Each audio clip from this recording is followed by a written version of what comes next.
مصري. ايوه. بس دي الصاله المغطاه. قررت ملعب الهوكي، متاسف.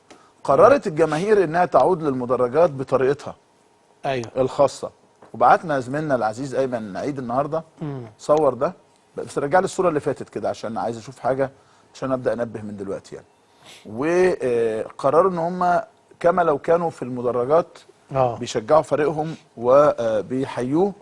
ادي اللقطه، ادي المشهد من الملعب الهوكي. كانوا بيتفرجوا على مباراه انبي والمصري. صحيح المصري خسر 2-1. أيوه. مش قضيه، كسب قبل كده، مفيش مشكله. وادي الدخول في سلام وامان واحترام وجمال وكل حاجه، وهم المنظمين قالوا الاعنف ثم الاوفى. الاوفى كويس، حلو قوي، ده جميل. وادي المباراه، وادي شاشه كبيره. ايوه استاذ ايمن، وادي ناس موجوده في المدرجات.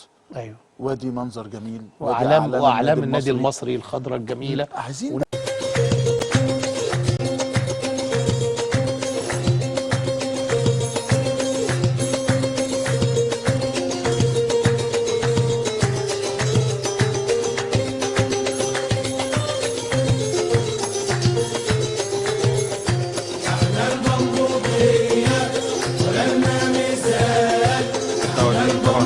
نعمل ماتش اتملك في الموسم الماضي، بس كان خارج جدران النادي المصري. السنه دي مجلس الاداره مشكورا تبنى الفكره وان هو عملها داخل النادي المصري.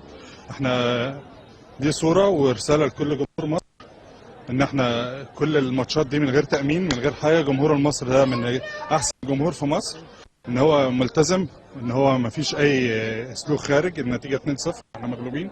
الجمهور كله متقبل وبيشجع فرقته، ما فيش اي مشكله. يعني في عصابه جامده، والدكتور مع يعني قايل لي اللي انا ما انزلش من البيت 60 يوم، ورغما عن كده انا نزلت غصب عن البيت وغصب عني اللي انا اشارك مع جمهور النادي المصري في الماتش اللي موجود.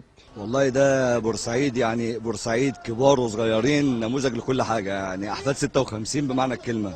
وان شاء الله النصر المصري ونكون سبب في كل حاجه لمصر كويسه ان شاء الله. احنا كل ماتش اصلا بنعمل حاجات جديده للفرقه وللبلد، لان احنا بنحب النادي المصري قوي. انت فاهم البلد دي اصلا، يعني كل حاجه ده هي دي النادي المصري. ممكن ما ناكلش وما نشربش، بس اهم حاجه النادي المصري لاي حد، وهيسال اي حد على الكلام ده. جيت الماتش عشان بشجع النادي المصري، وطبعا نادي كبير. والله احنا النادي الوحيد في مصر النهارده اللي بنعمل الظاهره ديت، لان ما فيش نادي في مصر بيعملها. لان جمهور المصري بيعشق النادي المصري، يعني في ناس سايبه شغلها وفي ناس سايبه مصالحها عشان خاطر تتفرج على الماتش. اللي بيحصل ده مجهود منظم. يعني ايه منظم؟ يعني جمهور بيحب النادي. بورسعيد كلها بتتمنى ان النادي المصري يكسب. والله انا كل امنيتي ان احنا بس سمعتنا ترجع زي الاول، ومش احنا اللي عملنا الاحداث الاخيره ديت ونفسنا نبقى نرجع زي زمان بس، ونتابع مطوشتنا جنب فرقتنا، نسافر ورا في كل حته. ان شاء الله نرجع جوه المدرج والدنيا تمشي تاني برضه، وان شاء الله الكره ترجع لمصر، الكره ترجع يعني الكره للجمهور. اكيد طبعا النهارده يعني يوم لازم يكون يوم كرنفال، يوم احتفال. اي يوم بيلعب في النادي المصري بتبقى بورسعيد كلها متحضره نفسها من قبلها ب 48 ساعه اللي النادي المصري هيلعب. بنحضر شو زي ما حضرتك شايف. احنا بنناشد السيد وزير الرياضه ان احنا نرجع تاني المدرجات، واحنا على تم استعداد نستقبل اي فريق هنا. بورسعيد اتغيرت جدا عن زمان. هو الجو جوه كويس، بس احنا عايزين طبعا الحاجه الاساسيه بتاعتنا. هنا احنا بنتفرج على شاشه، كنا الاول بنتفرج مع الجمهور بتاعنا وكده، فاحنا نفسنا للنادي بتاعنا يرجع تاني. انا بالنسبه للناس اللي احنا جمهور، ما فيش احسن من كده في مصر كلها، من دون امن، بدون اي تنظيم خارجي. احنا منظمين، واحنا اللي خايفين على بعضنا. وحضرتك شايفين الصوره عامله ازاي، الاعلام والهتافات والاغاني والاهازيج، كل ده بدون امن. ما فيش امن ولا في شرطه ولا في اي حد بيأمننا.